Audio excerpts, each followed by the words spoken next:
6 area mga labs after 20 days na karon. Mga 20 days na, 19 days, 21 days, ngani na siya yang nawong. So natay mga punaanan or hulipanan kung sa Tagalog pa tungod kay naatay mga maramara atong pag-uga sa atong uma kay kinahanglan gud to siya paugahon tungod kay para makuan ang ato ang mga kuhol. So wala siya gikuhol pero gimaramara pud no. So mo na siya ingon ako mga kalabs, laban lang gyud ta mga ka-farmer. So kani siya na abunuhan na ni siya og ammonium og triple unsa di?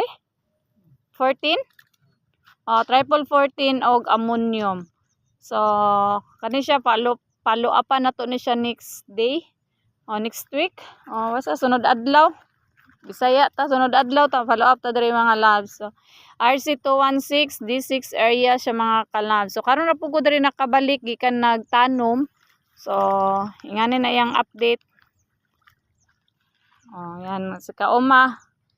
Dito sa Pawas area sa kilid-kilid rami daghan og punaanan. Diri pod kay daghan-daghan jud siya punaanan mga labs pero laban Japan mga ka-farmers.